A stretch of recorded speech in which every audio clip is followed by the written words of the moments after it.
Mine? Yes. On?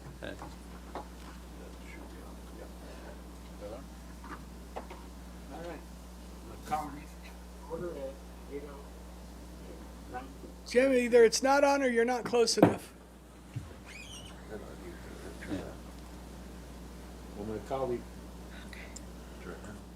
I'm calling the meeting to order at 9:33. Is that working? Yep. Okay. May we have a roll call, please? Chair Sorgman, we acknowledge she was not able to attend today. Vice Chair Marston, Here.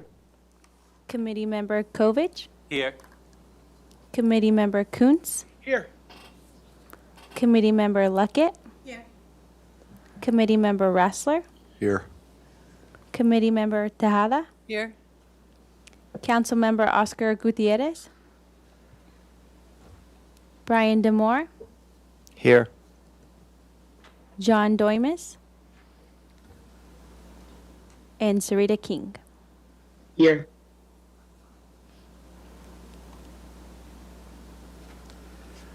All right, the next item is committee member reports and staff announcements. Do we have any reports from the committee? Well, I kind of have a report that I understand that one member of this board is considering leaving, and I'm feeling like we need to be prepared for recruitment.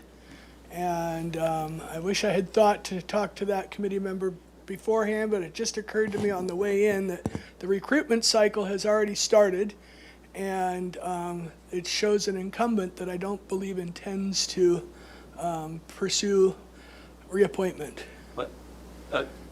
It shows that, I mean, is this like a public information or? Yeah. No. So I just wanted everyone to know, in case you have somebody interested in joining the board, that we need to start thinking about recruitment for the next cycle. Thank you. Thank you, Nick. Good heads up. Yeah. Absolutely. If I could just mention, so yes, there are two positions which have terms expiring at the end of this calendar year. We understand likely at least one of those two is not going to submit for renewal. So there will be at least one vacancy. There's two positions. The deadline to apply is October 3rd, and interviews will be October 21st. So that's fairly soon, but in anticipation of vacancy, if you all want to get the word out, that would be great. My bigger concern is the public at large doesn't see that there's going to be a vacancy, and that just occurred to me this morning, right? And so anybody who might be thinking about it might not throw their hat in the ring if they think they have to compete with an incumbent. As well, there are notices, emails, missives that come out from the city with a variety of different updates. Can we make sure that there's a inclusion of this vacancy and, encourage the public, Well, to... I'm not sure that the vacancy's formalized. I don't think that the committee member has officially made their intentions known yet, so.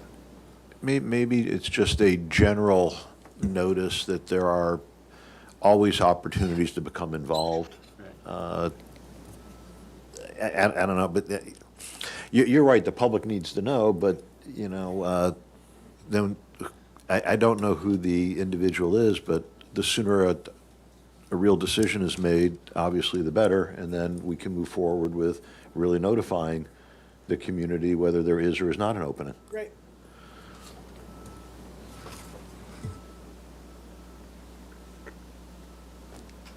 So are there any other committee reports or staff announcements?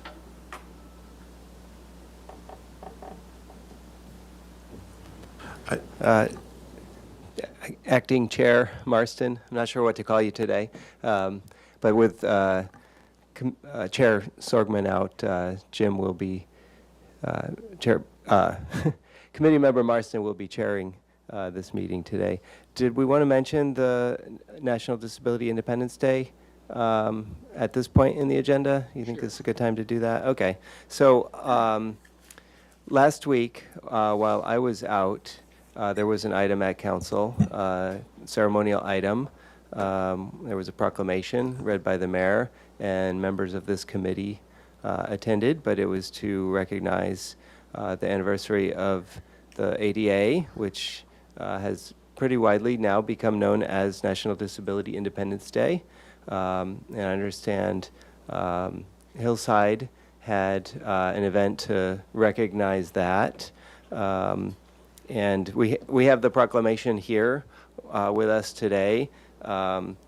Staff has retained some of these in the past. We've also given these to members of the committee or to organizations. And I believe there was a request from Hillside to take this back.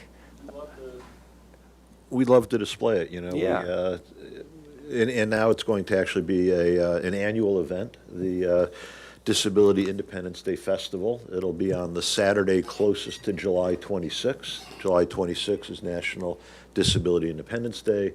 And it will just grow from the wonderful festival carnival that it was this last year to be bigger and better with more people involved in and attending and raising awareness and advocating. Quite a number of organizations were involved and were there with booths and sharing information, and it was just a really fun day, although my message to management is, you know, have to have the dunk tank in the sun and not in the shade. Yeah. That's the upgrade I'm going to make sure happens. All right. Well, I think that would be a great place for the proclamation to be housed. I'm Well, happy thank to you. We'd love to display hand it. this over. Thank you, and thank you whoever suggested that. Okay. Okay. And I want to point out that Bob Burnham, our former chair, he gave a nice little talk at the proclamation and received the award and gave it to me. Michael also gave a talk. It was very nice. So it was a nice ceremony. Anything else? Nothing else for me. Okay. Now's the time for anyone who has a general public comment, which does not include anything that's on the agenda, but something that's not to be discussed later. So are there any public comments here in the room? I have some. Can I make one? Jim? Okay. This was regarding the Greek festival that I attended last week, which was very nice, but lacked some aspects of accessibility, and one of them being bathroom access. So they had 2 large ADA bathrooms, but they were positioned farthest down this row of regular bathrooms, and the area was the terrain was lumpy, bumpy with long grass, so it was very difficult to, I went there in my little stroller with my dog, and it was hard to navigate the bumps and grass that distance. It would be much more amplified if you're trying to manually propel a wheelchair or use a walker over that terrain. So hopefully there'll be a little follow-up with the parks and special events about placement of the ADA bathrooms. And also missing was a raised platform to view the stage, because they had a lot of dancing, and they asked the public to come on the stage and dance, and that was the most fun thing of the festival. But if you were in a wheelchair or with a walker and sitting, you cannot see the stage because everyone was standing around it. So a raised platform that has a good viewpoint to the stage would be nice for our festivals in the future. Yeah, I was there as well, and yeah, there was some of that I didn't make a note of, but yeah, it definitely would have been challenging if I had been there by myself. Certainly, it's, you know, more kind of chaotic, and it was hard to figure out where things were without a lot of input from others. Given the success, we have like an ad hoc committee for special events, you know, that's worked with the city, and I think at both Solstice and Fiesta, you know, we've seen wonderful progress. I would think, and you know, I don't know that we can police every different event and festival that is held, and it's not necessarily by the city, you know, they're by independent organizations, but there ought to be a standard, an SOP, standard operating procedures, to account for accessibility. And exactly what Karen's talking about, location of the ADA compliant restrooms, porta potties, and as we made clear, and as the city and as Marburg responded, that they need to be ADA wheelchair, compliant porta potties, not just, the smaller ADA compliant ones. But the stuff that we've worked on in the past, I think should just become part of a pro forma standard expectation the city has for any organization putting on any festival or any community-wide event for the community. And it's the city's responsibility to look out for all of its citizens. And so the city needs to be the one looking out for those with accessibility issues. So they ought to have the correct standards. And, as we identify more and more of them going forward, we ought to be able to add to that list that they review with every different organization that has a festival in town or whatever it may be.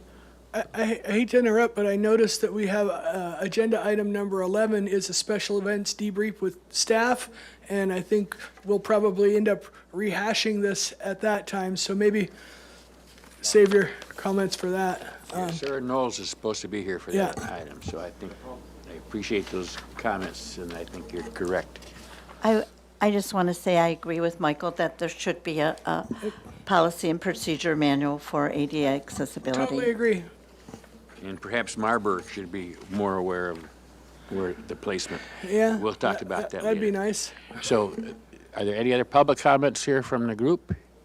How about on Zoom? None online. Okay. The next item is approval of the minutes. I hope people have taken the time to read the minutes. Do I have a motion to accept the minutes? Motion to approve. A second. Okay. All in favor of approving the minutes, say aye. Aye. I abstain because I wasn't here. Okay. So unanimous except for Susan, who Tejada Accept. abstains. Okay.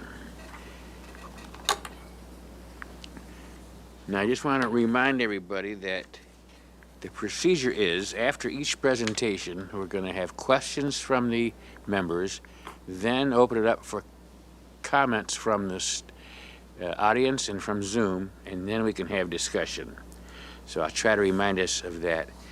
So the first presentation we have is the ADA's coordinator report.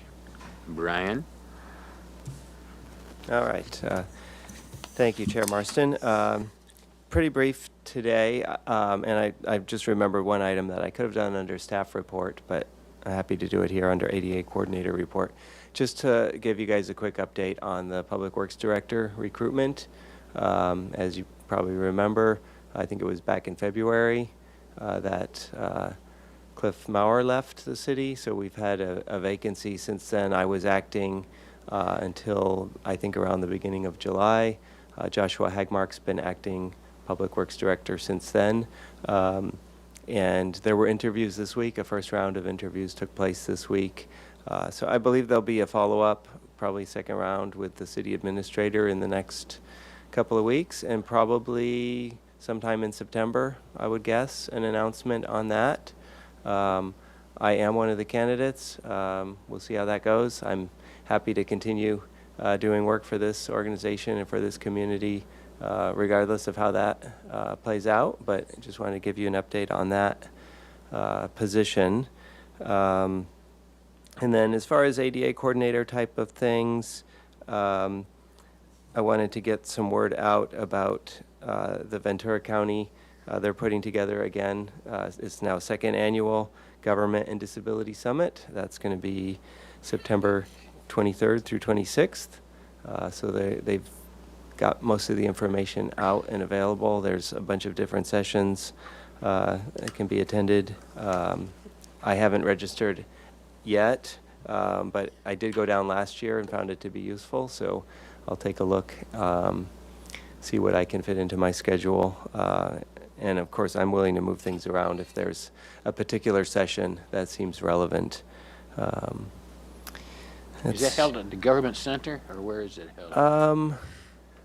It feels like it was in a hotel, like a conference center. Okay. I don't remember the name of it. It was right by the water, though.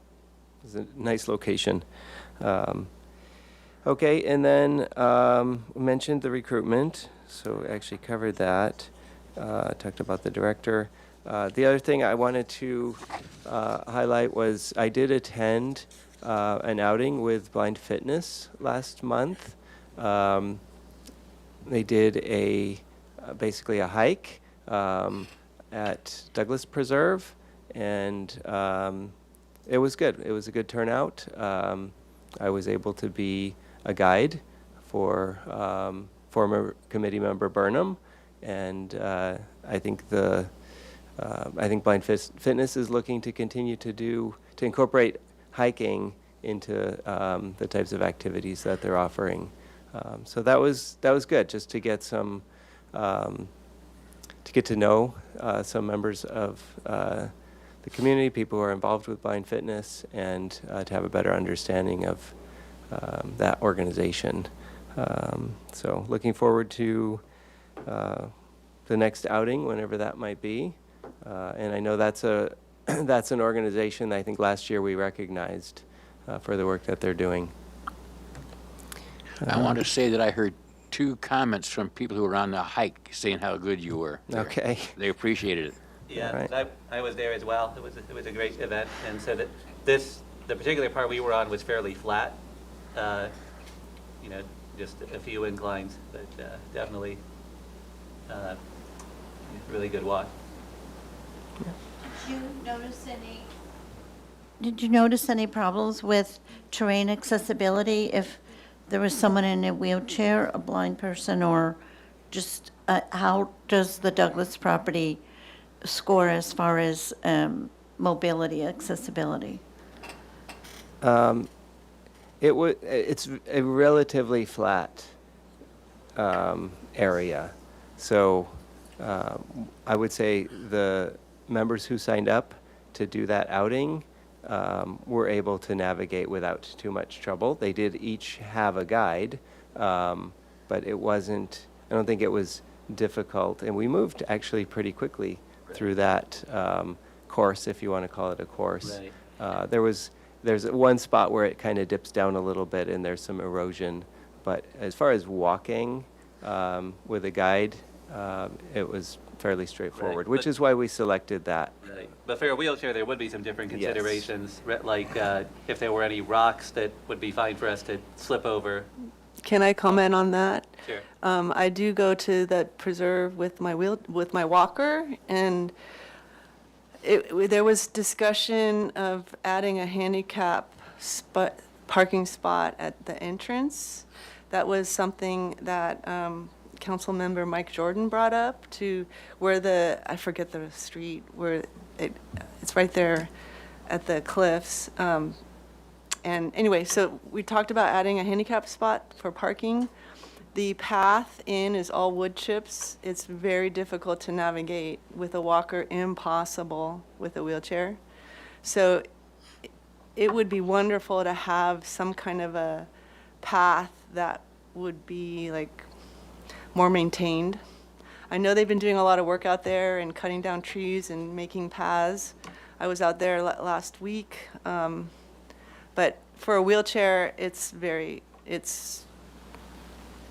unless it's motorized, it would not be possible. Right. Is Shoreline Park still good for you with that relatively smooth sidewalk? Yeah, I mean, that's an That's option. yeah. Yes, that's an option. Yeah, I mean, I know that's less hiking in that way, but you Right, still but get I mean, this for visibility. accessibility for a wheelchair or somebody with a walker, even if there was a small path that was maintained, and with a handicap parking spot, it would be it would be an improvement. I mean, you can't make the whole preserve accessible. It's very large. But anyway. Thanks for that input. Is there any procedure we should follow on this, Brian? Not sure what I would recommend. I think it would be great to have improved accessibility to at least like that first overlook area. the first Because then you overlook can area. have a similar experience Like of being maybe, in the you know, park. from getting from that entrance point along the cliffs to that area where there's a water bowl for the dogs, just that path right there to walk your dog there, and I mean, and that would be, you know, good. Is that on the entrance at Linda? I don't know if it's Medcliff. You know, I can't think of. I So don't you remember go the down, you names. go down Mesa Lane, and then you turn right on that frontage road, and then there's an entrance there, which is right by the cliffs. And I'd have to look up the street name. It does look like it's Medcliff. Medcliff, yeah, I think that sounds right. And then there's a house at the end with a driveway that goes over these wood chips. And I don't know what is their property and what is city property, or what is the Douglas Preserve, but there's a lot of space there that could be an accessible parking spot. It's Yeah, run by Parks and Recs now, is that correct?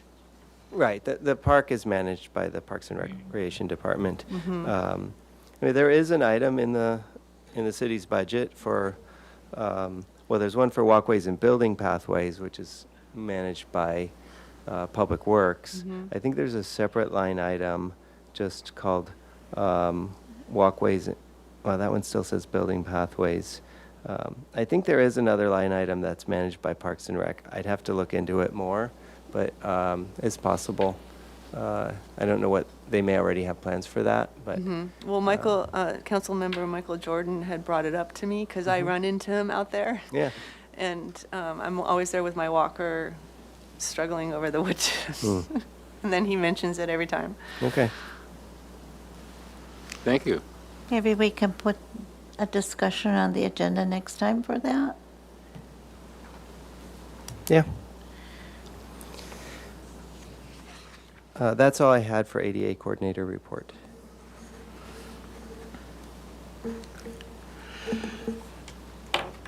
Okay, the next item is number 6. Do we have any public comments on Jim, these? did you turn your mic off? What? Oh, no, I hear you now. Okay. Do we have any public comments about this topic? None online. Nothing for Zoom? Okay, the next item is number 6, nominations for the annual report recognition. And then, Brian, I think you have those nominations, correct? That's correct. Yeah, I did put out some messages to the committee earlier in the year asking for some nominations. Before I list what I received, I think it's worth just reminding the committee who or which organizations we've previously recognized. So this will be the 3rd year that we're doing this. It started in 2023 when we recognized Hillside House for achievements in enhancing awareness, the Women's Fund of Santa Barbara for removing barriers related to accessibility, and Victoria Strong as Advocate of the Year. And then in 2024, I think we decided to remove those like categories and just had 3 either individuals or organizations. In this case, it was the Grace Fisher Foundation, Blind Fitness, and Cycling Without Age Santa Barbara. Those were the 3 from last year. And again, we no longer had those different categories. So for this year, and I'll remind, well, it's maybe not a reminder, the annual report is right now tentatively scheduled for October. I'm not remembering the exact date, but it is a Tuesday in October where I'll be presenting the annual report to the council. Will we be able to see a copy of that ahead of time? Yes. Yeah, normally we've worked with the chair and the vice chair, and I think we have we may have an ad hoc for that as well, so we can schedule a meeting with the ad hoc to review. So for this time around, there were some nominations. I don't think I need to say who the nominations came from, but I'll just read what I received and then leave it with the committee to decide what they want to do with this for this year. But one of them was Friends of the Arroyo Borough. They did work related to enhancing accessibility, and the volunteer group coordinated with Hillside Santa Barbara and the City of Santa Barbara to remove years of overgrown poison oak, fallen tree limbs, and other debris to reestablish and restore a historic 35-year-old public easement. It's in quotations, for riding and hiking purposes along Arroyo Burrow, thereby enhancing accessibility to this beautiful trail for the entire community. So that was one. I don't know if you want me to just go through all of them, or if you want to have, yeah, I'll go through each. And then I also have Hillside, Santa Barbara, for advocacy and raising awareness in support of disability rights. As mentioned earlier, July is Disability Pride Month, and Hillside, Santa Barbara has hosted their first ever Disability Independence Day Festival. That is the same as Hillside House, correct? Yes. Okay. Actually, the name is just Hillside now. Oh, okay. Just Hillside. Dropped the house Okay. years ago. Uh-huh. I knew the house was dropped. I didn't know if Santa Barbara was added. Can use it or not. Okay, very good. I think there's a DBA for Hillside. Okay. So Hillside has been extremely active in extremely active community-wide in advocating and generating broad opposition to the proposed federal cuts to Medicaid, Medi-Cal, which will severely impact the IDD community, along with many others. Lastly, Hillside's professional leadership team has been directly involved in working with the city in advocating for greater access and accommodations for disabled community members at all of Santa Barbara wonderful community-wide events and venues such as Solstice and Fiesta and festivities that accompany them. And then separately, let's see, I have a different message here. There was a suggestion with the film festival and the proposed improvements at the theater to recognize either Roger Durling, who's come in here, or the festival itself. I think that's a good nomination. I don't know if it's worth waiting for that work to be completed to do the recognition, but that's on the table.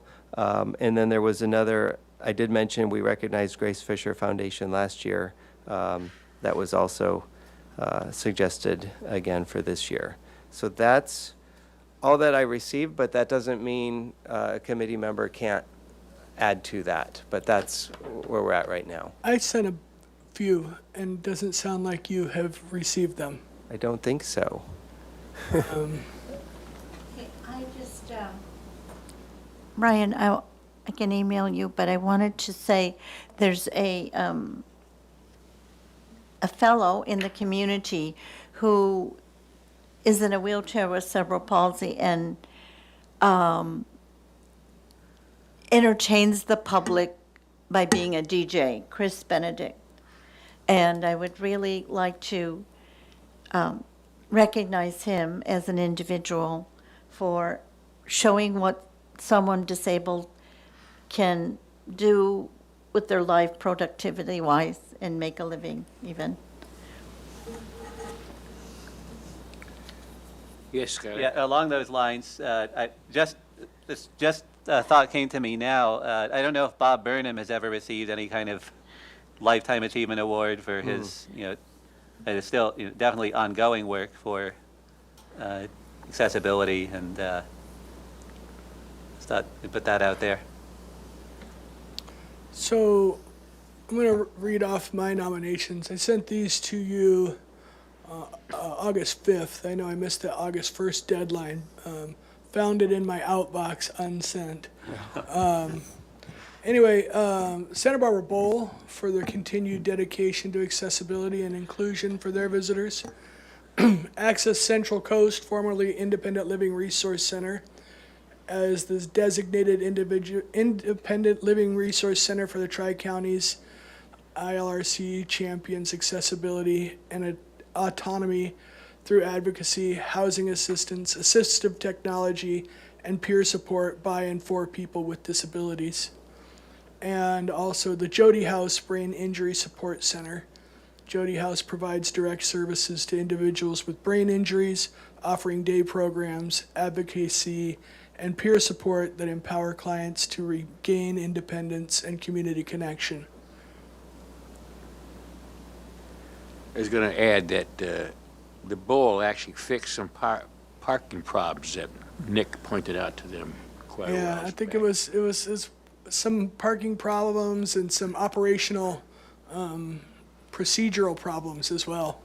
Yeah, but they finally worked with Jim Dewey and Yep. seemed to get everything solved finally. Yeah, they were pretty responsive. Yeah.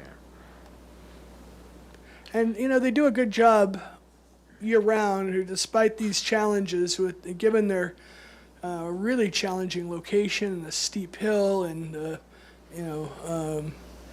it's a hard place to make accessible, and they try. I have a comment on the film festival. I go by there almost every day and I see all the work you're doing and it looks great, but I'd hate to give an award before it's finished. So Yeah. I would rather wait until next year Yes, where I'm we with see you. what we get. Yes. I mean, they have removed almost everything, so it looks like they're doing a good job, but it's too early for me to vote for them. I tend to agree, and it's good to keep things in the pipeline. We don't have to nominate everybody this year. Save some for next year. Right. It sounds like the Bowl is a strong nomination. Hillside did get the award before, but has a strong nomination for all the work this year. And then the Arroyo Borough sounds good too. So that could be 3 organizations if we don't want to do a person. So, when I conceived of this nomination program, for lack of a better term, I never wanted to limit it in any way. I never intended there to be categories. I was hoping to keep it as inclusive as possible. So, the more the merrier, in my opinion. We don't have to limit it to 3 unless there's some sort of administrative burden to consider. I would like to hear regularly, probably annually, from the committee how we're feeling about this pilot. Do we feel that it's having the desired effects? Are there things that we could change? How does staff receive it? How does council and the city administrator receive this? How do the recipients of the nominations receive this? Just want to kind of evaluate whether or not this is really a worthy effort. It feels like it to me, but I'm kind of myopic and biased. So, yeah, would love to hear feedback from everyone. I'll jump in and say that when I've presented this, the council's pretty engaged on it. So I think it's been good. We've had the people that we've recognized, organizations we've recognized, they've been very responsive and happy to attend, and I think it's good additional exposure to them, to the community, maybe to different parts of the community that they don't normally get to interact with. So I think it's been good. I agree with all of that, as well as it's good for the Access Advisory Committee, for our presence and visibility and credibility in the broader community and with our local elected officials and the people working across the departments. The only thing I would respectfully disagree with, Nick, is, yes, the more the merrier, but not the more the merrier every year. We started, when we conceived this and discussed it, and that first year, we really struggled, and we had 3 nominations, and that was it. And in the next year, a few more, and there's actually some discussion of who, and now I've got 9, written down. Yeah. So yes, it is working. It's at least working amongst ourselves and our colleagues and the people and we're hearing about it, and I appreciate what Brian just said, but I would not say in the recognizing and awarding, the more the merrier over time. We've got 6 now. We'll have 9 or 10 after this year over the last 3 years. I think it dilutes the recognition. It waters it down in a particular year if you have 6, 7 people, organizations being acknowledged, right? If you have 2 or 3, then it's something maybe over time, Yeah. organizations and individuals aspire to achieve. Right. And it really becomes something of higher stature and import in the broader community than just for those of us working or living, you know, in the IDD world. Right. That's all. But great that we're doing it, and I love the fact that we got, you know, this many good and worthy nominees, and I'd be happy to speak to, you know, either the Friends of the Arroyo Borough and the incredible, and this is a group of people I had no idea even existed, and they just love to put on the hazmat outfit and go out and hack away at poison oak and whatever else is there, do work that nobody else would ever dare do, and they recreated an incredible path along the Arroyo Borough. You know, that's a community benefit, not just for us, but, you know, the neighborhood. And anyways, thank you.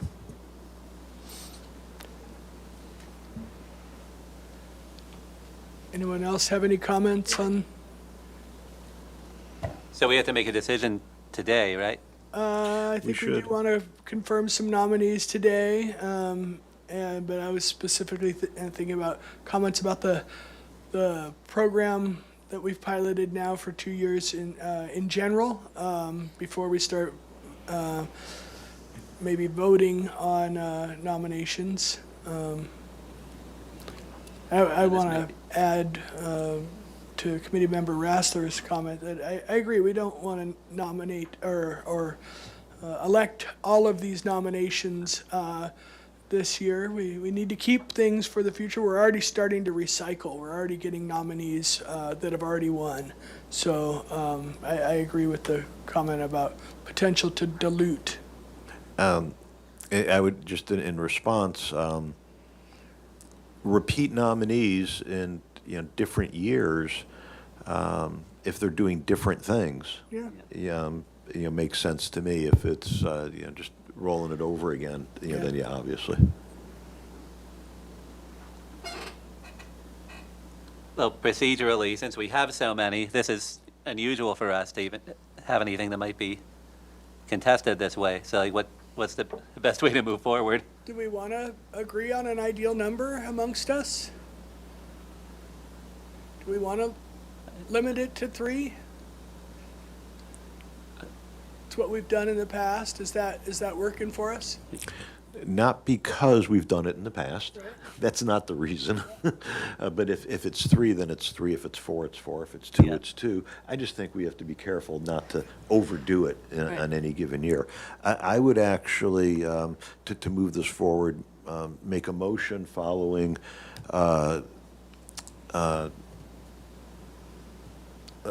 Skylar's comments, but add to that, to recognize and acknowledge this year the Friends of the Arroyo Borough, the Santa Barbara Bowl, Hillside, and along with the recommendation of the DJ of Abilities, Chris Benedict, I think would be a wonderful recognition and acknowledgement. He does a lot in the broader community, and he is a wonderful example of somebody that's severely disabled, making a presence and making a life and betterment for other people, not just himself.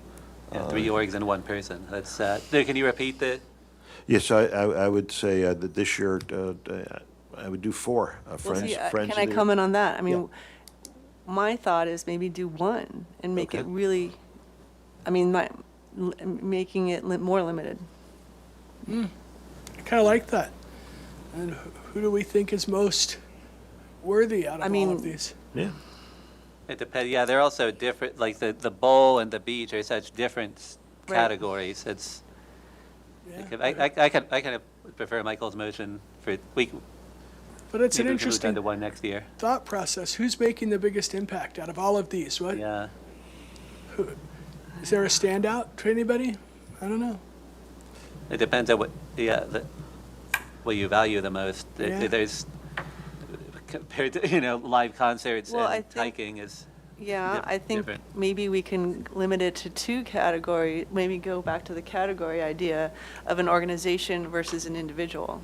So those would be 2 I different like that, categories. I agree. right?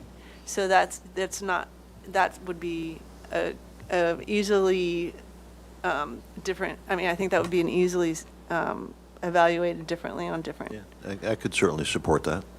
So we could do a 2-category, I don't remember what the categories were the first year. So we didn't really we've never had categories. They Okay. kind of ended up being perceived as categories, but I always thought it was an individual or organization and why. That's Right. what I was, and so the why kind of Made the category. took on a category. But I think that if we define the why, that's more limiting. Yeah, I So mean- maybe we could leave it just more open in I the feel like act. we have to have a why. We have to have a reason for nominating somebody, but we Yeah. don't. It doesn't have to be pigeonholed. Right, okay. Yeah, I mean, the only thing is, like, if we choose between the beach and the bowl, like, those are two organizations that I haven't really had as much contact with, and I didn't know about their efforts. Probably a lot of people didn't. So in that way, I think there is an argument for going I for mean, both of them if they. They're both likely nonprofit organizations. I don't know Yeah. the construct of the Friends of the Arroyo Borough, but. It's a very loose ragtag. Right, seeming group of and so they're very different in that way. One's a community benefit organization, one is a, public accommodation business, so. And what was the third org you had mentioned, Michael? Is your Um, The hillside. Hillside, Right, okay. yeah, right, and then with the festival and the advocacy work and. right, Uh-huh. And A then lot. the ones you mentioned, and then Chris. Benedict. ILRC and Jody House. So those would kind of fall in the same category as Hillside. Those are support organizations, if we were categorizing, and I'm hesitant to do that. Right. No, Well- they're service-providing organizations. They are not doing broad raising of awareness or advocacy work on the And- totality of. Who's not? Either Jody House, they provide direct services to their Okay. clients. Access Central Coast, certainly does some of that. Advocacy, yeah. Yeah, I mean, some of their staff have been, I guess, maybe more involved just personally, like Jacob. Yeah. So this is kind of illustrating why I want to avoid categories, right? I would probably, if Michael's motion is kind of still on the table, I would second that one. I think that strikes a good balance with, I think we're discussing potential motions. I don't think there's a Okay. motion on the well, table. yeah, yet. well, that's where procedurally this is Yeah, more difficult than what we usually do. yeah. How are we doing on time? We should have some. Yeah, we got to wrap it up here in like 2 minutes. Just a suggestion going out there, but is this something we could do by email? Have a discussion on, I'd look to staff for procedural. pardon? I'm looking to staff for procedure. Yeah, I'd be hesitant to do an email. We could put out a survey where you rank them, and if you wanted to just say whatever comes in the top 3, but then you might not you might say, well, that we're not happy where that line is drawn. Yeah. So I think it's probably better to try to work it out here. Okay. Okay, so it sounds like we have one individual, and we all kind of want to support that one individual. Is that fair? And then, go ahead, Michael. Yes, I was going to answer the question. Yeah, I think that's And agreed. then we have a number of organizations of varying, I don't know, Influence. yeah. And yeah, I'm certainly, I support all of them, right? So it becomes a little difficult. And, here's something I struggle with. I'm on the board of Access Central Coast, and I'm hesitant to self-promote, right? So I'll withdraw that nomination. And that might make it a little easier. I mean, what do you guys think about limiting it to 2? Or do you want to do 4? I'm Like- good with two. Hmm? I'm good with two, you said. Mm-hmm. What about, if we go back to 3, it could be Chris Benedict and the Bowl and the beach. I like When you that. say the beach, what's? Arroyo- Friends of Arroyo Borough. Got it, Yeah, okay. that, I think hillside and access, I do like the idea of supporting advocacy, but maybe that could be just something for next year. So I kind of fall into the same trap I think Skylar fell into there. When I hear Arroyo Borough, I think of Arroyo Borough Beach, but I recognize that there is this whole, what do you call it, creek or? The creek actually Yeah. runs from Hendry's to San Ynez. And Oh, so this public easement was created in 1990 for riding and hiking purposes. But over the last 35 years, not only has it, gotten overgrown in a few areas, but the nature of the creek, over time is erosion, and it moves and it changes. So where the public easement was, that no longer even exists. Right. So they've had to, so it comes through Yeah. Hillside's property. So, Yeah. Okay, so it is still the part that's in Santa Barbara, I guess that's. yeah, this is right I mean, in that's not- Hidden Valley. It's actually a really beautiful area with a But is it lovely specifically eucalyptus for grove. people with disabilities or just general access? Just general access for the community, but yeah, with the what they call like beach wheelchairs with the large wheels, that's, but that would be the same for the entire trail. It's a hiking trail. It's not like out on Modoc or on Las Positas where they have the walking and bicycle trail. It's a hiking trail. Can we vote on this quickly so we can move on? Is that relatively accessible, their trail? Yeah, Yeah, it is now. okay. Well, with that beach wheelchair, is that something that's is it available to use for that? I mean, who's gonna, anyway. Well, it's a little off Yeah. top, but I have some insight on that for you, but we can talk about it Yeah. afterwards. I know there's one of those at Arroyo Borough Beach, but you can't even use it because you can't even get down to the beach. That's And- another issue. You know, that is maybe something that the Friends of the Arroyo Borough could help work with Right. the city on. Well, that's actually a county The county. Okay, anyway. county beach. That's the issue. I would Yeah. love to be involved in that. I see Michael maybe making a note. Keep me in the loop if you take on that project, or maybe we can talk about it later. Yeah, I'll put them onto it. I understand like the access, to clean up the trail for general public use and that's, it's not that we don't support that at all, but it's not specifically for Correct. Yep. disability. No, that's correct. So, therefore, I would take that off the No, nomination. and I think that's a valid reason not to. Yeah. When juxtaposed against the other organizations. Right. With a specific effort to enhance But it's- accessibility for the, It's possible, disability I don't know enough to Yeah. judge on that, but if it was accessible, anyway, that's just my opinion. Okay, so it sounds like we maybe have consensus on the DJ and the bowl. Do we want to try and find consensus on another? Or correct me if I'm wrong, do we not have consensus on the DJ and the board? Or Under the bowl, yeah. I don't think we do on the bowl, but we Okay. do on the DJ.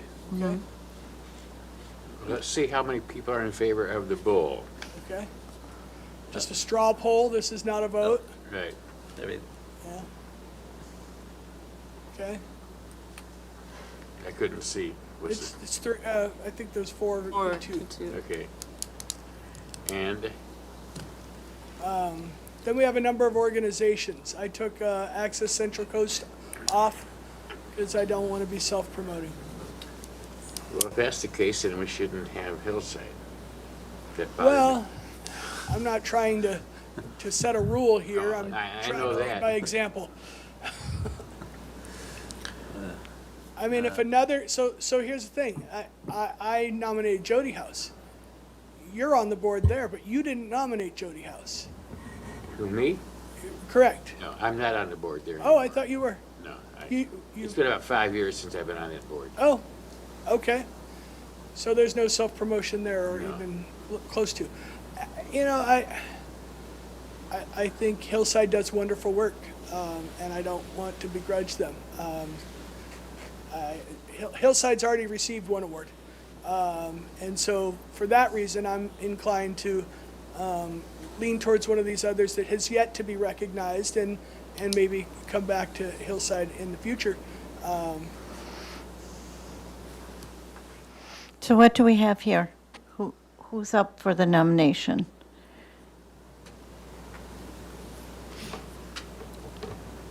Anybody want to throw support behind nominations they've heard from others? Jim, how do you feel about Jody House? Is that still a good organization that's worthy of consideration? It's worthy, but I don't know if it should be. Prioritized? Okay, so that's helpful for me. Ever since the pandemic, they've kind of cut back on their Okay. outreach, and I'm not sure what's going on now. Tell Can me you again go what, over the list again, just the names, not the rationale? Yeah, and feel free to jump in if I missed anything, but I have, and this is everything, including what was Discussed. later retracted, but I've Chris Benedict, the DJ, Bob Burnham, SB Bull, Access Central Coast, formerly ILRC, I withdrew. Jody House, Hillside, Friends of Royal Borough, I mentioned Grace Fisher, and then Film Festival, which the committee agreed wait till next year. So that's the whole list that I have. It's 9. Has Grace Fisher ever been recognized before? Yes, The foundation Yeah. has? yes, Okay. So why don't we take people that have been recognized before off? for now, yeah. all I wanted to ask is, what is the rationale for the bowl? So they did substantial modifications to their parking structure, or parking layout to come into compliance once they were informed of a problem. And they also changed some procedural things. They were in compliance 300 and something days a year, but when they had events, their procedures changed the use of their parking space and messed with compliance, and they didn't really recognize it. But once we brought it to their attention, they adjusted how they were using the space to be compliant, and they made some alterations via construction to improve the to bring the spaces that they used into compliance.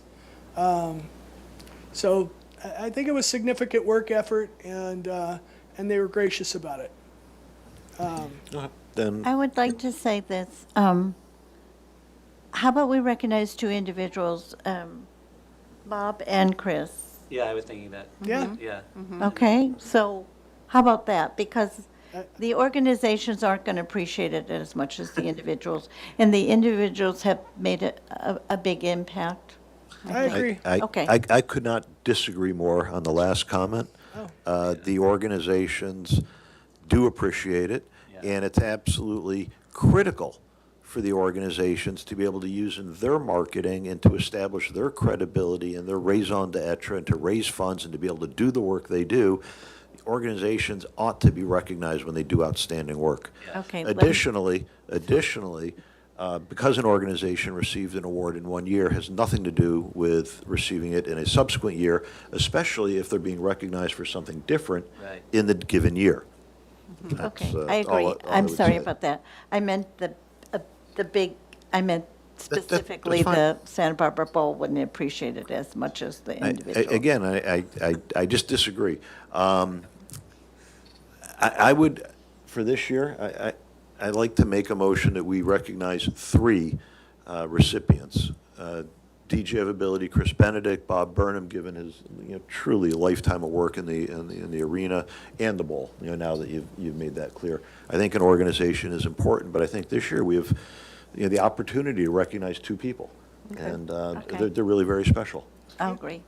We all agree? And I appreciate your perspective on the organization's value to these awards. It's helpful. It is, it absolutely is, and we use it in our marketing, in our press releases, So in our socials and all that kind of stuff. It sounds like we're doing 3 nominations a year, whether they're all individuals or all organizations, right? We don't have to limit ourselves to one of each, or, Yeah, So- I think we should continue the conversation. yeah. But I think, in 2025, we're okay with 3 nominees without necessarily categories. I'd like to revisit that because I think they are helpful not only for us, but perhaps other members of the community to be able to know what it is they're nominating or what the why, right? That why is important. Yes. How do you know why if there's no purpose to the award or the recognition? Yep. So, yeah, I think I'd like to come back to revisit that, what the award really is and should be, and whether there are categories or not and numbers. But for this year, yeah, I'd recommend the Bowl, Chris, and Bob. I be like that recognized. slate. Seems like a lot of nodding. You want to make that a? I'm making it a motion. Somebody want a second? Second. Okay, all in favor of the Bull, Bob Burnham and Chris Benedict, say aye. Aye. Opposed? Okay, thank you, it passes Thank you. unanimously. Yeah, I was gonna it's throw a great something else list. about the Bull for you guys who weren't there. Some of us went to them for quite a few times trying to fix these problems. And anyway, we finally said, please hire a CASP to do it, and they did. They went out of their way to hire a CASP who came in and fixed all the problems. So it was a long process, but we got it done. And it turned out that was Jim Dewey, correct? Right. And I've always wanted to find a staff member that we could recognize without self-promoting. I would recognize Brian, right? But it seems odd when he runs this committee. And so I was really considering Jim Dewey this year, and I'm looking for such opportunities in the future. Excellent.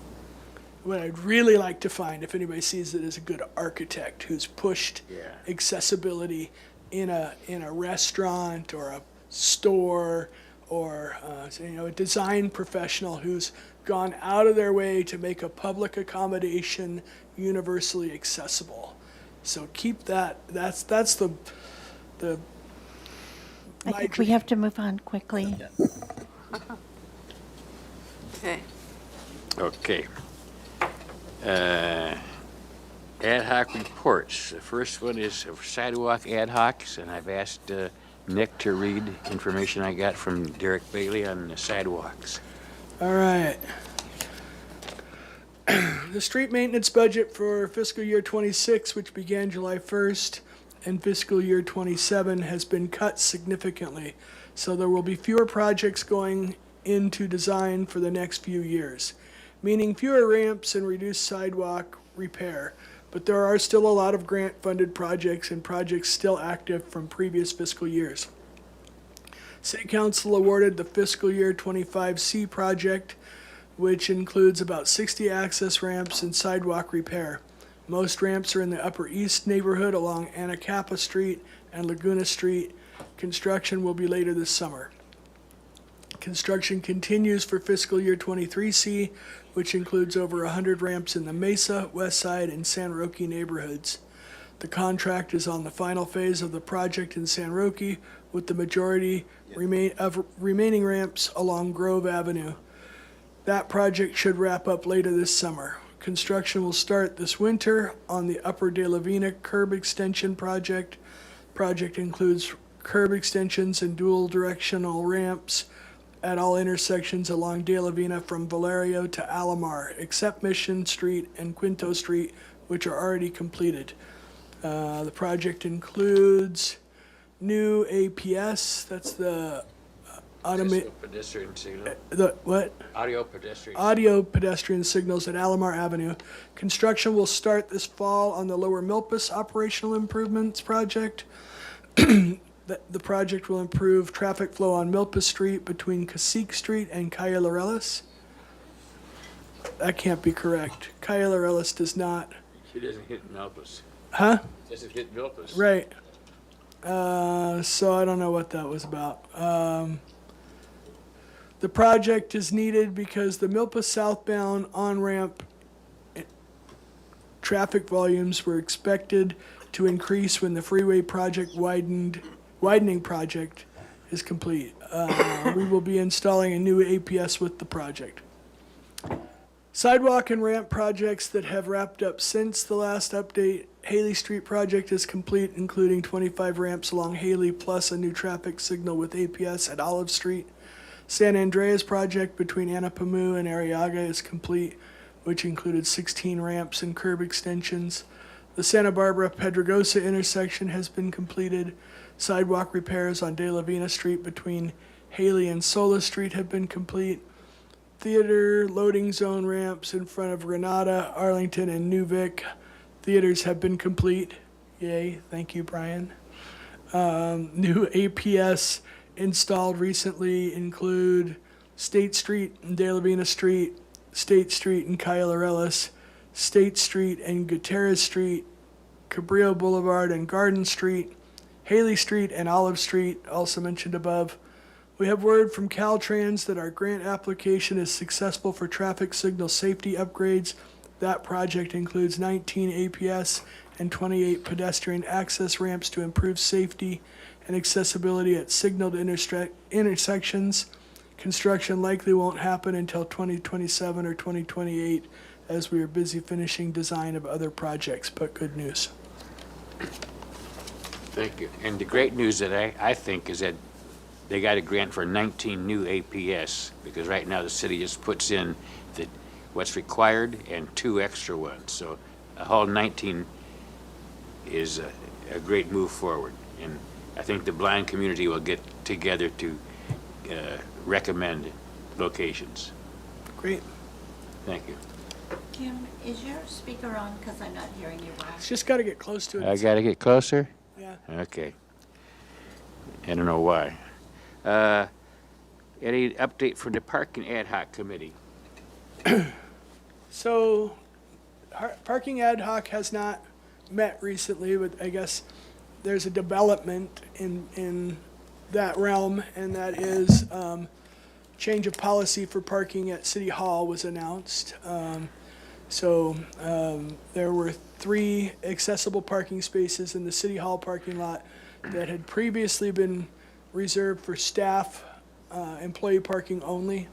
And it was brought to city's attention that that is an impediment to involvement in the city's program of governance, and the policy has changed. So we can now park there to attend city council, city hall functions. Nick and I did meet by phone, and we discussed the handicap parking situation and how it's handled in San Diego. And what the ADA coordinator there said, that they went of their own without permission from anyone and put a handicap space on each square block of the city. So, in the most accessible place to shopping or an event. So that was an unusual idea that I guess a lot of handicapped people like. Karen, can I ask you, is that at every block face or every block? Every square block has one space, Of all 4 sides of the block? not on No. each side, Just one One for on the each 4 block. sides. Okay. One space. one for the 4 sides. Some cities are doing 1 per block face. Every block Yeah. face gets a, I could tell you, I was in San Diego 2 years ago and witnessed this firsthand. My mind was blown. I couldn't believe the number of accessible parking spaces they were, and they were all compliant. They had access aisles and ramps, and they were leveled, and it was it was unbelievable, really. You couldn't help but notice it. What was unbelievable is that they just said, to the, whoever does the painting, go out and paint it. And then they didn't have to go through the bureaucracy of permission. So she's like, we just did it.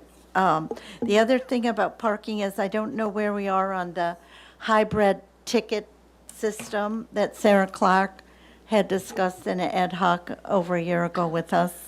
I think I maybe have some insight there. I believe that that project has stalled because of funding. Is that correct? Yeah, it's not moving very quickly.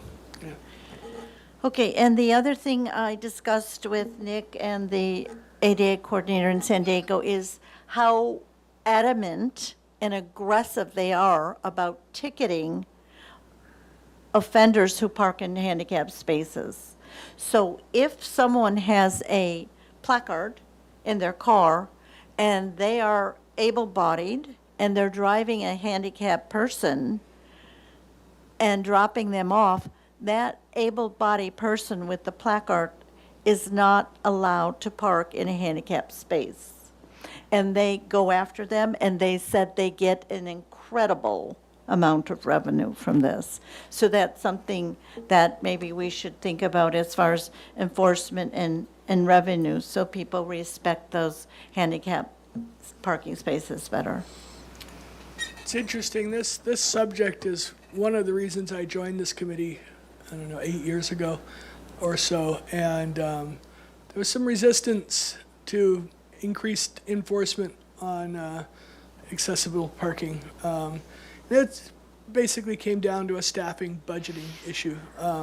I thought it would likely alleviate the budget constraints if they prioritized this enforcement, but couldn't get support from staff, council, or police department. I don't know if the environment has changed, but I'd love to revisit that subject at a future agendized discussion.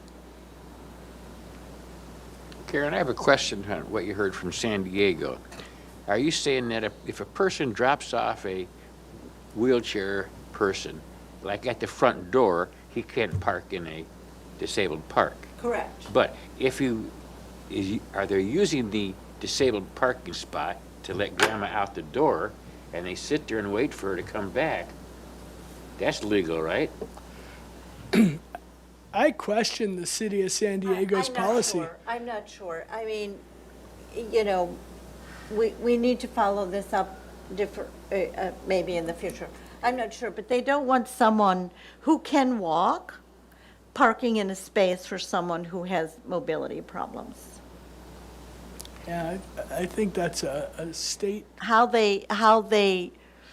ask the question and, you know, determine that you don't have a disability is another question. But let's move on. We can maybe follow that up in another ad hoc with her. Outdoor dining ad hoc. I got a little update from Ed France. I tried to get it from Sarah Clark, but she was out of town. Do you have that to read, Yeah, Nick? Yeah. Ed says we have 26 current OBFs, outdoor business facilities. 13 are on the 500 block of State Street and will be replaced with pedlets.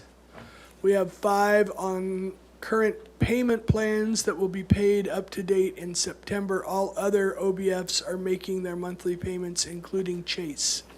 1 OBF was issued direction to remove for violation of the terms of their payment plan. They promptly removed their OBF. Funds owed are still due. No new updates on ADA compliance. Everyone with an OBF agreement was complying on the date of their agreement start date. Thank you for that. I was curious about the Chase because according to Ed, they're still paying rent after, what, 8-9 months now? Can you tell us if there's an insurance problem with Chase? Is that why it's not being opened? I don't know the status of their unplanned renovation, yeah. Okay. I wanted to say, I was on State Street earlier this week, and I did notice that there was missing handicap dining tables. And so that's something that might need a letter or email to follow up to the restaurants to make sure that they are having accommodations, indoor and outdoor, Yeah, at their I- dining Where was facilities. that Misa by, at? Used to place up by La Cara? yeah, Okay, yeah. So I was about to comment that this is great news that after 5 years, all of these are in compliance and we're not having enforcement issues, but it sounds like we do still have enforcement issues, and I'm wondering if we could get a report on what's being done for continued oversight and enforcement of compliance. And by the way, if you don't know, the committee that handles this, the downtown parking, has been moved to city administrator, away from public works. So the city administrator is now in charge of the whole Sarah Clark group. Okay? So I think that's probably stronger. At least you have someone to complain to. Yeah. So I just want to make sure you understood that. Okay, I'll take a look at Bessa. I used to complain to them, and they yelled. The lady actually started swearing at me when I told her there was no accessible parking or handicap seating. Okay, the next one is recognition nomination ad hoc group. I guess we've probably covered that, but does Yes. anyone have anything to say? No. Okay, and then the special events ad hoc group. I think we could save that till the debriefing on agenda item 11. Is Sarah and the parks coming in? Yes. Oh, they are, okay. You still want to wait for that till she comes in? Oh, let me just say here that we did discuss a possible need for a policy and procedure manual or a brochure, step-by-step to follow for Marlborough and the special events planners. So I think we should discuss that with the parks and a special event coordinator today. And I would be happy to help in doing that, even if I'm not part of the committee, because I have put together policy and procedure manuals in the past. Okay, thank you. And I want to thank you for all your help on getting this to the forefront. I know you weren't involved the last time as much, but you brought this to the table, and I think we all appreciate that. Yeah, so the other thing is,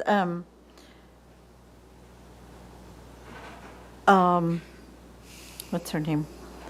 Sarah? Elizabeth isn't here, but I'm sure she would talk. I did stop by the parade, the Fiesta Parade, and I was amazed that everything went as was planned versus how things happened during solstice. That there was lots of extra temporary parking. The pathway was accessible. It appears that the city used the orange things, I forget what they're called, the little poles, plastic poles, Bollards, I guess. ballers. Temporary, yeah. Okay, and roped things off ahead of time so that no one took over. Right. And it looked like there was enough room. Now, let me bring up in San Diego, talking with the coordinator down there, they said for all their special events, they just designate a whole block. Well, it's a much bigger city, of course, but they designate a whole block.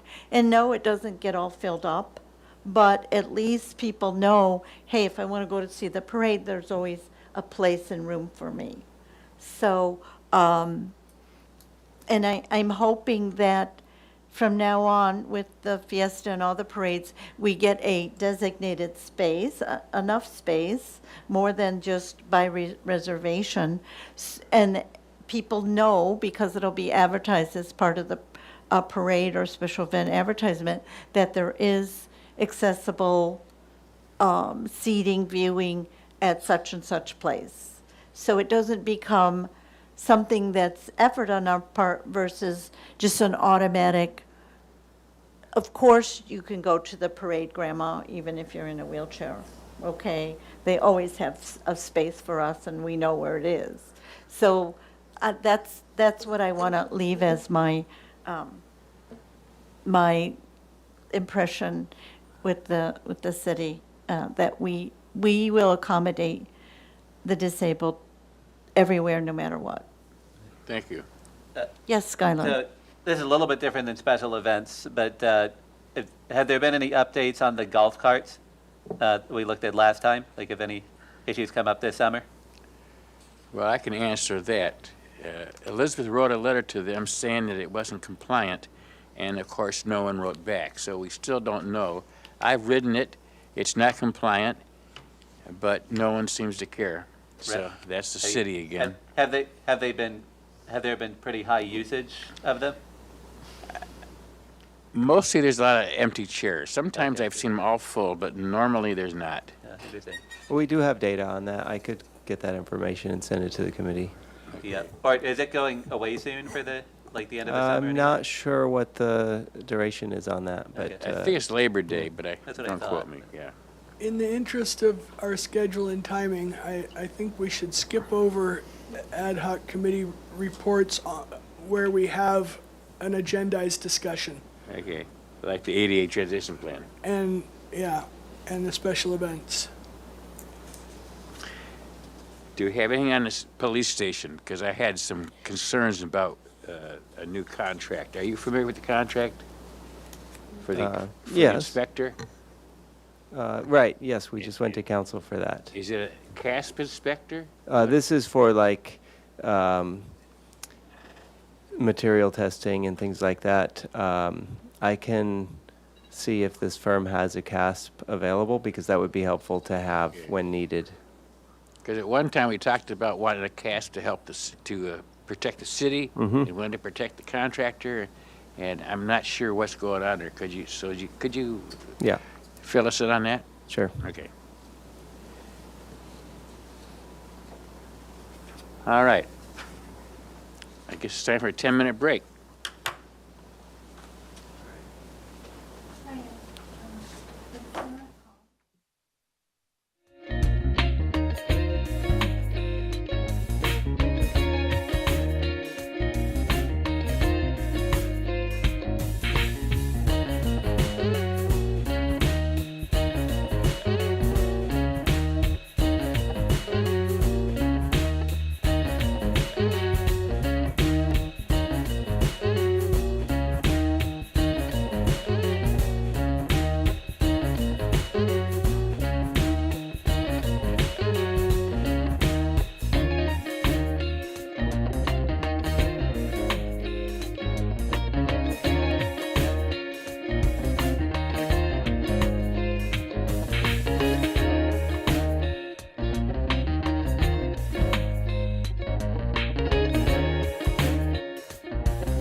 that. Yeah. So, are we back in something? The first item is the ADA transition plan update. If I could suggest, because we're a little bit behind and we have staff ready to present on the special event update. Oh, okay. If we could do that first, that would be best. Special events debrief. Good morning, members. It's so nice to see you all today. Everybody hear me okay? Oh. Sorry. Good morning, committee members. It's my pleasure to see you all again today. Thank you for inviting me. I'll be happy to provide you with an update based on everything that we've been able to accomplish this year after many productive meetings with the ad hoc committee for special events. So the first change that we implemented based on your suggestions and requests was that we have added to the city's special event webpage a link for the planning guide for making temporary events accessible to people with disabilities that has been created by the ADA National Network. This is a valuable resource. It's been incredibly helpful to our event organizers, both for city-sponsored events and independent events who choose to host a public event within the city. We've received lots of positive feedback, and our event organizers have thanked us for providing that resource.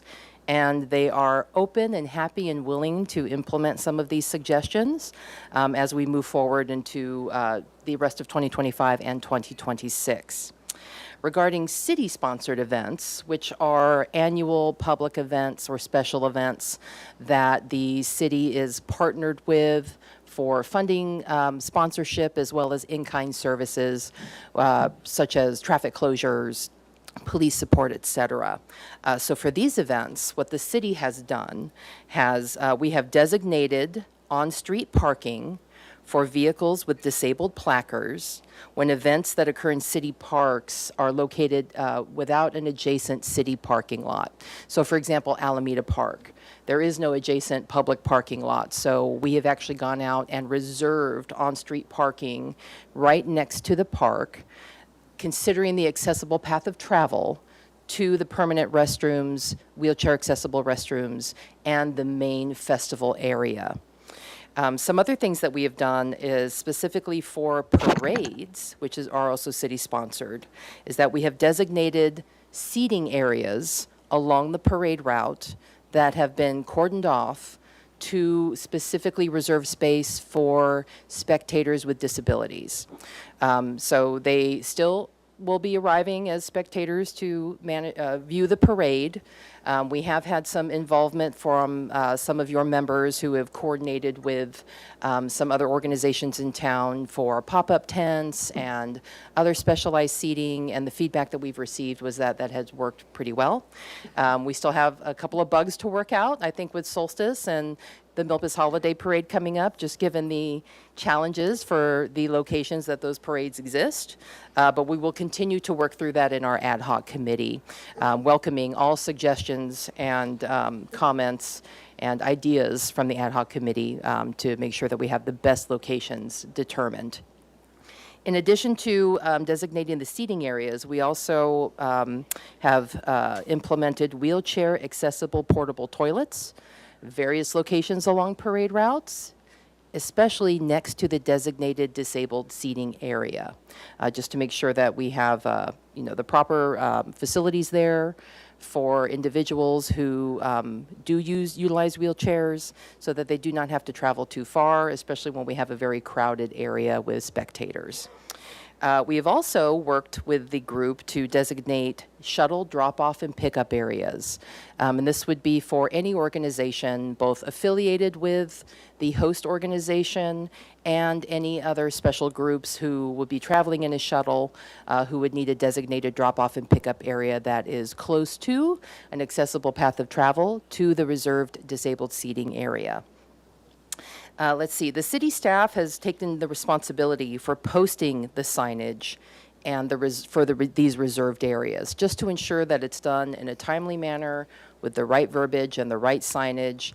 Also continuing to check to make sure that other members of the public have not moved these things after they've actually been installed, so that we're sure that on the day of the event, everything is in place and ready for our spectators to arrive. Information on these seating areas, the parking information, the shuttle areas have also been included on the city's web pages. They've been included in the public information officer press releases and the news media releases as well. In addition to that, the city has required that all city-sponsored events for the host organizations, such as Old Spanish Days or Summer Solstice, to also include this information on their event websites, knowing that the general public is probably going to go to their website first, looking for details related to the event. So we wanted to make sure that that was also implemented. And city staff did follow up with these groups to ensure that that was included, as well as maps and proper information on how to get to these areas and for the timing as to when they would be available.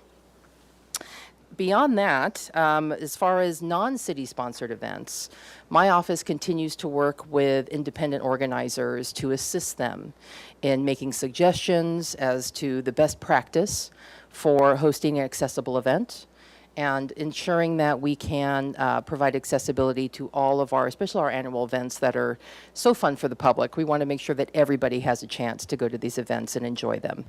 So I will continue, my plan is to continue to work with the ad hoc committee, taking your suggestions, implementing them as much as we can and as soon as we can, again, just to ensure that everybody is able to come to these events and have a wonderful time, whether they have accessibility challenges or not. And they also get to enjoy all the fun and the great food without having to be concerned about how they're going to get in and out of the event and how they're going to use the facilities. That concludes my update, unless there's any questions. Thank you for all the work you put into this, and I applaud you and your staff that things were so wonderful for Fiesta Parade. I was really wowed that the extra parking and everything was roped off and bathrooms were there. So, and there was a nice big crowd to enjoy that. And I believe the seniors were separated. Yes, yes, Okay, they were. Good, perfect. I have a couple follow-up questions. First of all, besides on the website, on the posters that are in print advertising, is there any means to communicate the accessible place for viewing or parking? The city, to my knowledge, has not ordered any print advertisements in any of the local periodicals, but that is something that we're working with our event organizers to include as well. Even if Okay. they're able to include a QR code. Right. That will lead them Okay. to the information on the website or the specific map. That's our plan moving forward. Okay, perfect. Perfect, because it could say, for accessibility, click on QR code or something. Yes. Yeah, and that would save a lot of writing. Yes, and we did implement that, especially for parades. It could be quite hectic that morning. People driving around, rushing, trying to get where they need to go. So all of our traffic control staff and volunteers from these groups were provided printouts of these QR codes. So when people pulled up to them, where do I go? How do I get here? Just zap this code with your phone and Okay. follow the map, and you'll be able to get there quickly. So that was what we tried to do this year, which also the feedback we received was successful. Yeah. We might want to consider adding a little more parking, because as this idea gets, we can go down to the parade or to the event, they do accommodate. There's probably going to be a bigger amount of people coming, and hopefully we don't have to do it by reservation. In San Diego, they designate a whole block, and the city knows there's a whole block roped off for handicap versus, a smaller space. Also, I'm hoping that whatever designated space we make for any parade, it's going to be the same space every year for each parade. In other words, we don't move, let's move down here, because I want it to become automatic versus work for you or us or anybody else. So, there's always a place, I know where to go. Okay. It may still be a little bit of a moving target. We're still trying to figure out what works for solstice, right? we feels like we do have something that's working for Fiesta, and I would love it if we could get a document together for the disabled public that we could link on the accessibility resources page for events in general, but also specifically for like Fiesta. Since that one seems like we have a template that's working and likely to be reused, that would be my recommendation for a first, pass on a specific event guide that would be useful on our accessibility webpage. And then, since we're still trying to iterate on Solstice, maybe we could wait on that a little bit. I absolutely agree with you, Nick. Yeah. As we've learned, the public is used to Yeah. going to the same place, Yeah. same thing every year. And I think that would be an excellent resource if we could make these determinations with your help in the ad hoc committee for Solstice, and again with the Milpas Holiday Parade coming up this December. I'm looking forward to hearing your suggestions and feedback on the best spot for us to use for this viewing and seating area and shuttle drop-off and parking for the Solstice and Milpas Parade, given that we don't have any adjacent city lots and the streets tend to be a little bit more narrow. So I'll be looking to you as the committee members to help provide suggestions and advise me and my staff so that we can work together and find the best solution. I think that the county was very attempted to be accommodating for Solstice, right? They came up with some space, some parking they offered. Am I remembering correctly? There was some back and forth. Eventually, we decided this year that that lot is open to the public and would be appropriate for shuttle pickup and drop off. Okay. But I think we have some more work to do. Okay. So we can punt that to the ad hoc committee and get down to those details and find a permanent solution moving forward. Perhaps we could partner with a private property owner on Milpas, maybe one of the bigger, maybe a gas station that's not going to, they're going to be closed down during the parade, right? They can't have vehicles driving into their gas station if the street's closed. Maybe the supermarket, I don't know. Somebody with a big adjacent parking lot might be willing to sponsor the ADA seating. That's always a potential, and it might be, once we start communicating with the East Side Society, who hosts that event, then we can, I think, just work on these details a little bit more and look for solutions, and maybe, they'll be successful in partnering with a private property owner there. Generally, the response we have received from the public and from the community in general is that they would like to support these efforts as much as they can. I think the lot is perfect. It's just we didn't know about it in time to do setup, and there were no bathrooms around for public or handicap in that particular whole block. And someone from the public said, "Do you know where the bathrooms are?" I'm like, well, no idea. They're supposed to be here. And then So, the seating on the ramp, on the driveway apron not being level is another issue there. We were talking about Solstice and the county property. Yes, I received the notes about that. Thank you very much. And we spoke to Elizabeth about it. So, and this is where I'm thinking our next ad hoc committee, that is one of our topics to discuss Solstice and determine the best place for 2026 well in advance so that we can get that advertised out and ensure that the city will have involvement in determining and verifying where the portable toilets are placed along the parade route for 2026. and also regarding the private events, now we had the Greek Festival, Yes, ma'am. and there were two very big, nice ADA toilets, but they were really far away from the main area and at the very end of all the bathrooms on bumpy, lumpy terrain with long grass.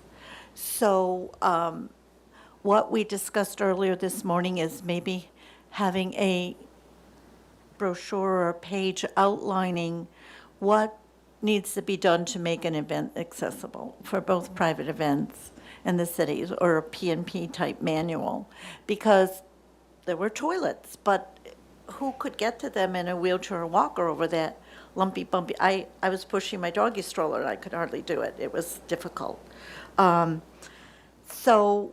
So I guess we're going to have a ad hoc meeting and do some follow-up, and maybe we can discuss this in more detail regarding making sure Marlboro knows who, let's put it on flat terrain as close as possible to the activity center.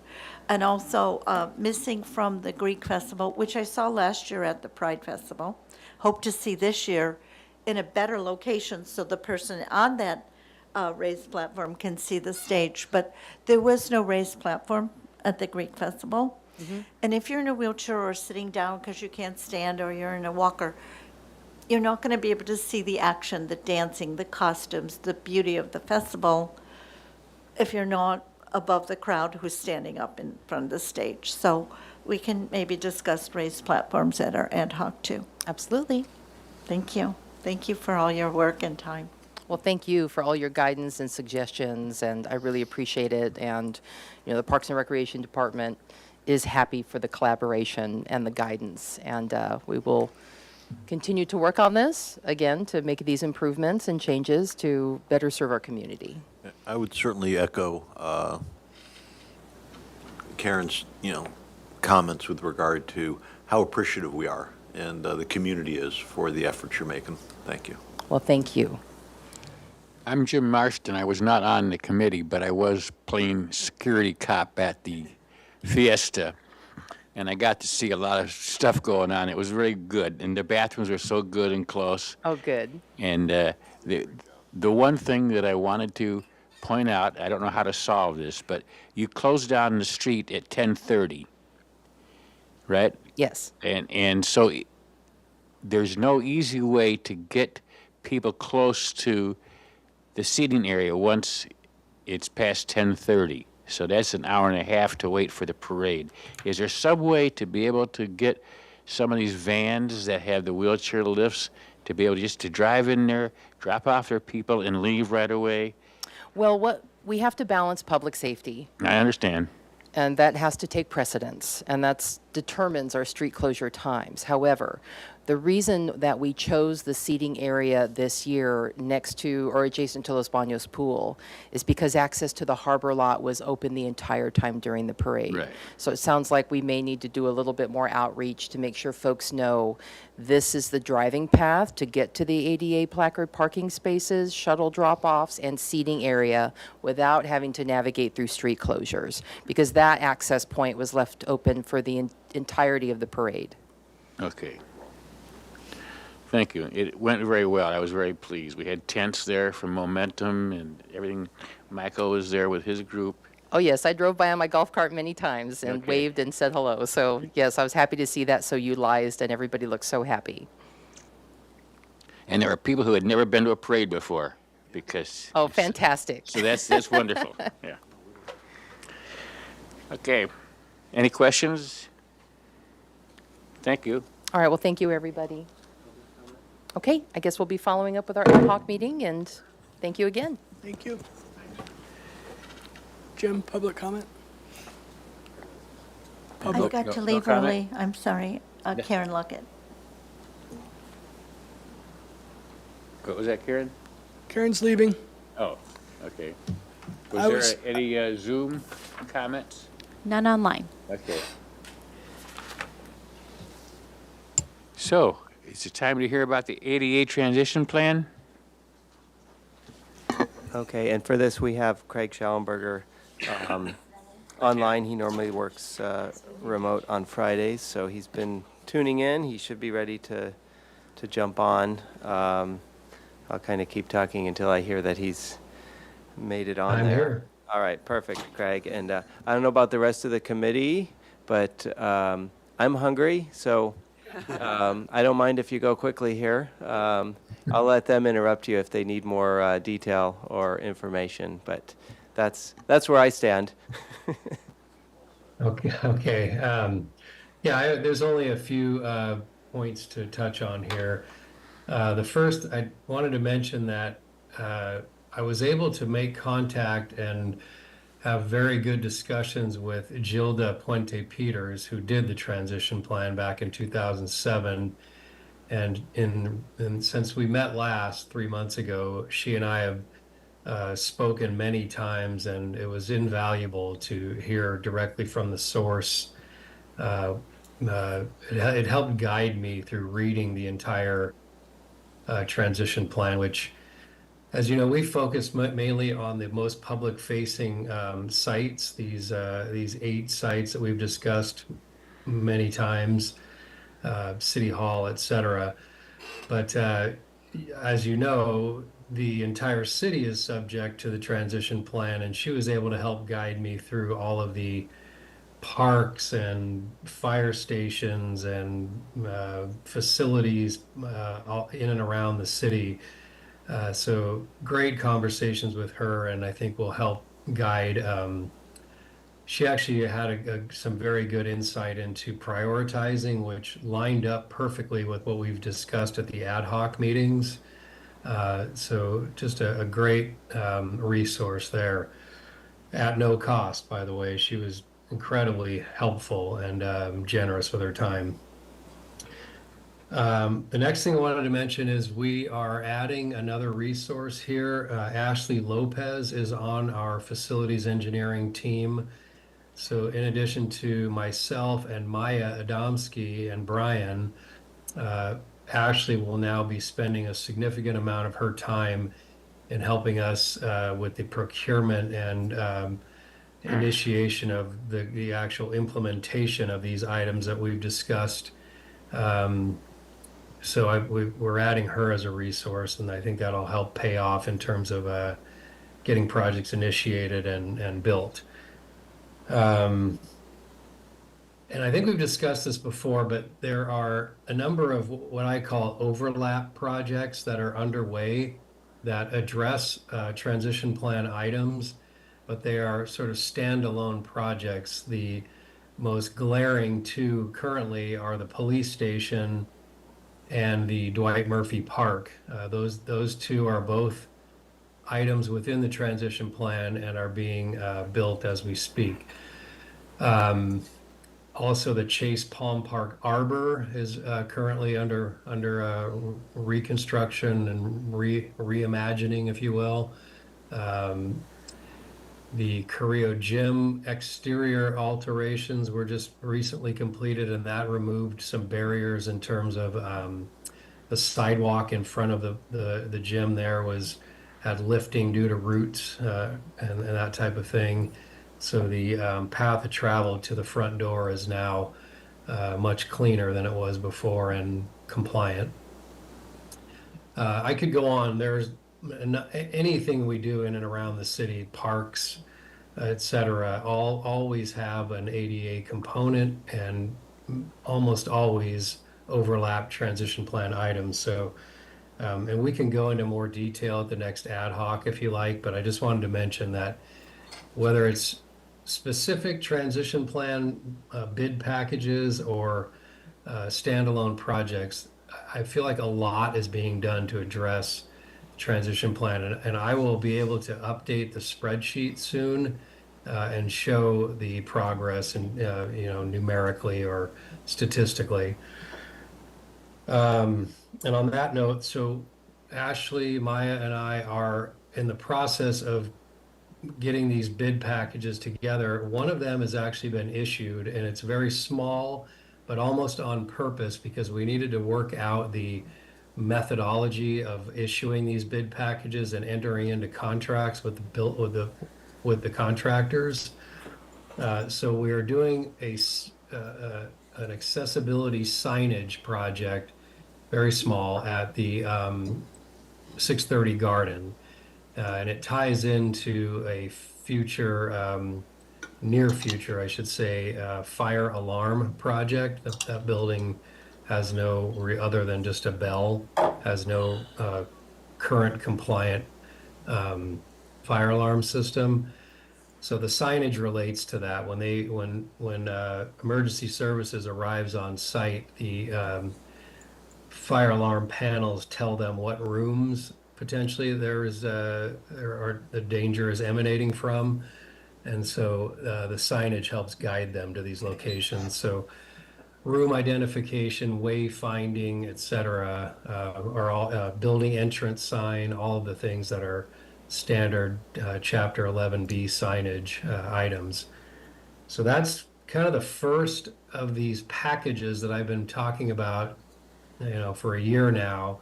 But the point is, I think the dam has broken, and we are now going to move on to be able to do bigger and better things.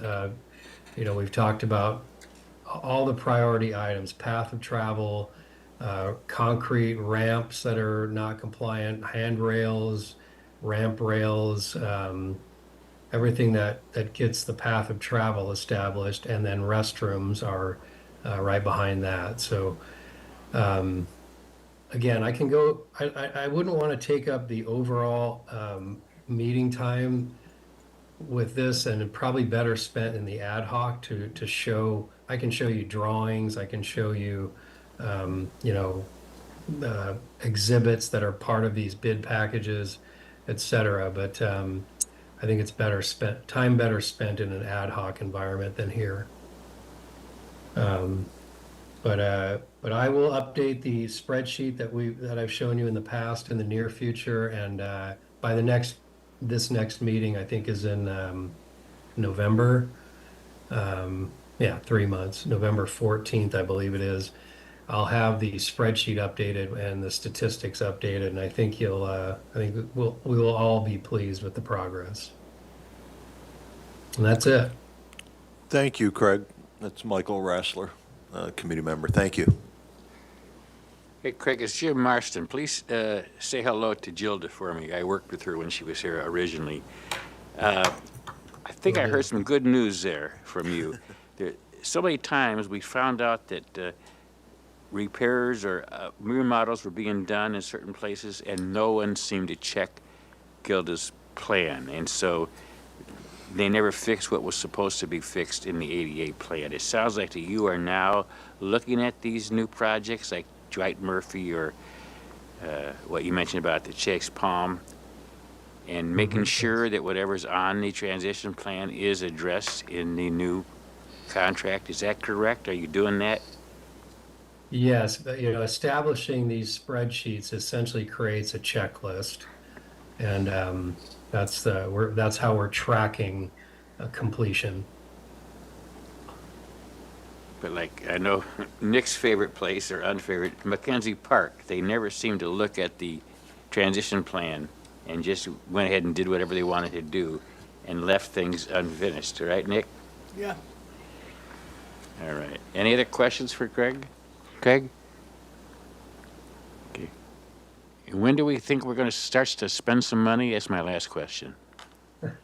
Well, we just did on this little signage thing, but the Ashley and Maya and I are working on some bigger projects as we speak. So Okay. I can share that with you again at the next ad hoc. All right. Thank you. Anything else? Hope to see you soon for an ad hoc then. Good luck. Okay, Thank thanks you. all. Thank you. Okay, the last item is the capital projects report from Mr. Demore. All right, thank you, Chair Marston. Not a lot actually to share on this item. It was, the budget was passed since the last time we met, so it was just an opportunity to let you all know that, and we kind of heard it from the sidewalk. What was that ad hoc report? The one that Nick read from Mr. Garrett. Bailey.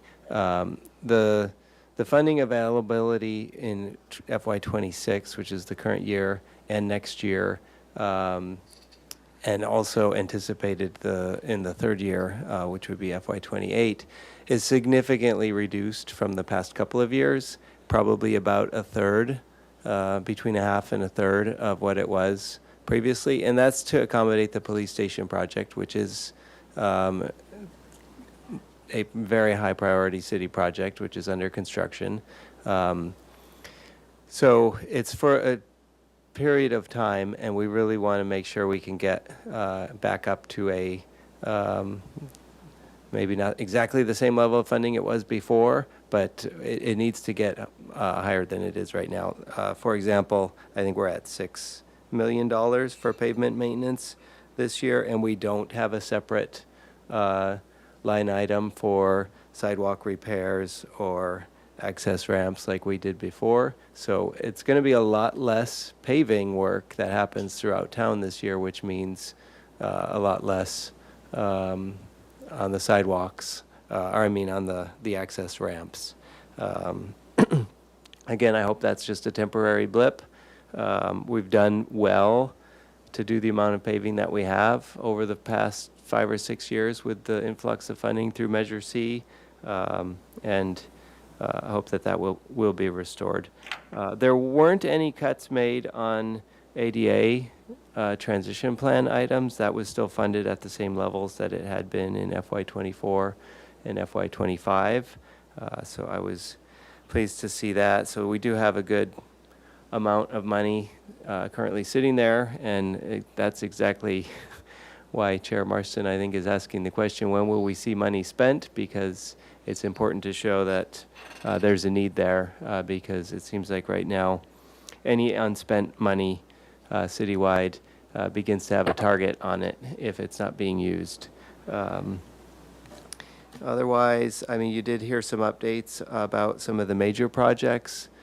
Police station project is about 10% complete, so that does have a long ways to go. I know at one point we did provide Elizabeth with the plans. She was interested in looking at those plans, the updated plans. Haven't heard from her yet on that. There is still time. We're still probably 24 months out, roughly, from completion on that. But if there are any accessibility-related items that she's noticing, we'd like to hear from her and try to catch that sooner than later. Dwight Murphy, that's in construction. I haven't had too many updates on that one, but I'm sure the committee is very interested at some point in hearing more about that particular project, given the amount of accessibility features that it has. And then just looking at the list of what was approved for funding, there are some items. I'm just going to call them out because they might be things that the committee wants to hear about later. Not later today, but just in a future meeting. So I mentioned Dwight Murphy.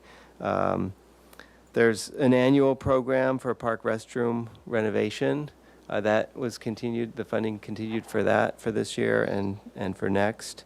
I don't know that we've engaged the committee on that item much in the past, but there might be opportunity to discuss with the committee and maybe help staff with prioritization of how to spend that money. There is an item, and when we were talking about Douglas Preserve earlier, this is what I was thinking of and couldn't find it, but there's an item in the budget. It's not a huge line item, but it is probably enough for what we've been talking about. It's $50,000 annually. It's just called Trails and Walkways.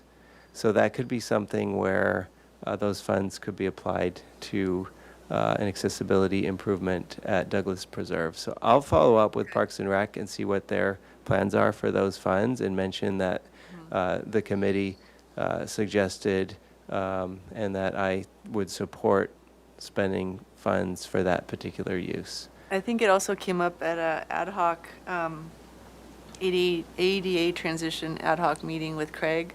Okay. That came, the parking spot at the Douglas Preserve and the trail, it came up then as well, but I don't know if that's in his scope of work, but. Okay. And then I think the last thing I wanted to mention is there's a new line item in the budget. So despite all these cuts, we did get something new added, and it's called on-street disabled parking spaces. It's plural, but the amount of funding is $50,000. I don't think we're going to be able to get multiple spaces with that amount of money. But the idea here is, we've done a good job of finding locations to paint curb blue and put signage up, and that's been helpful. But we want to begin a program where we can identify locations, and it's going to be a chipping away process, but to install, like we were hearing about with San Diego, an on-street parking space that you don't have to go out into the street in order to get onto the sidewalk. So that's probably a follow-up with ad hoc to try to figure out, where would we want to site one of these? I don't know if we can do it for the 50,000, but it's also budgeted for 50,000 next year. But just to get started on this, see what it takes from a design standpoint, what the cost is going to be, and then, of course, working with the committee on prioritization. So it's a small dollar amount, but I think it's a significant step in a direction that we definitely want to go. Is this a fully compliant? That would be the concept here, yes, not just the blue curb and a sign. Okay. Yes, yep. So that's really all I wanted to share. We've talked about in the past bringing Tess in for an update on State Street, and that continues to be something that's very much in flux, and there's been a lot of talk, maybe you've heard about it recently, about this town center concept where rather than this really long stretch of State Street, they're kind of whittling it down to a core area of maybe just a few blocks, and then perhaps merging the De La Guerra project in with that. So I'm not sure when the timing will be right, but I think it would be great to have her come in and give an update on that overall effort. That sounds good. I've always thought it was too long of a place to expect visitors, especially to walk 10 blocks up and down just to see what's there. So I think it should be shrunk. Yeah, probably good compromise. So that's all I had. If there are any questions, feel free. I have one quick question here. You mentioned the cut on ADA stuff. That was supposed to be Measure C. So is the Measure C money is now going to the police station? Is that? Correct. There's, it's like, what is the amount? I could give you the exact. It's like $14 million this year, $13 million next year for the police station project. Eventually, that's going to drop down to just the debt service amount, which is more like the $5 or $6 million annual amount. So once that happens, there'll be funds that become available again for things like pavement maintenance. What's the total cost for the police station? The contract, I believe, is about 96 million. Of course, there's all other costs associated with that, so all rolled up, it's more like, I think, 120 ballpark. Okay. I'm sorry to have one more question. What's going to be done with the old police station and also the news press building? Is there any news on making some kind of apartments or something in the news press building? So staff are working on the available options for the existing police station building. That's not currently something that Public Works staff are directly involved in, but I do know that city staff are working on that. I haven't heard an update in a while. And then on the news press,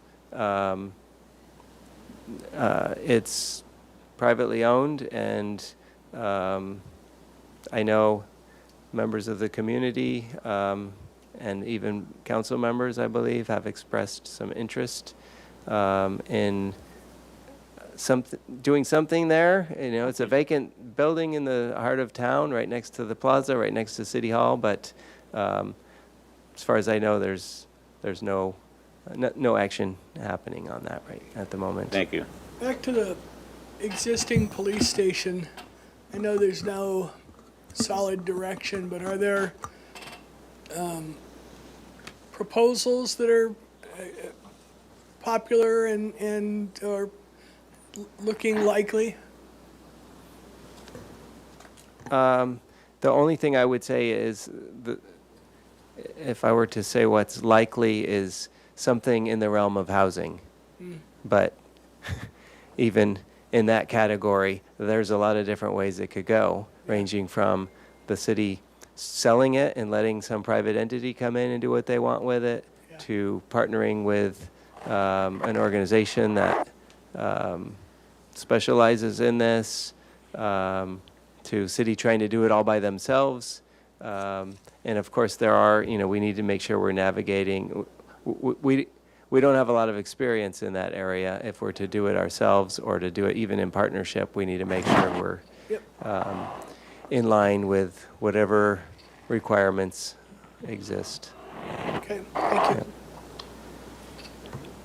Anything else? Any public comments on Zoom? None online. Well, I think I will call the meeting to a close. All The right. the next meeting is on November 14th. Yep. And thank you all for joining us. Thank you. Thank you.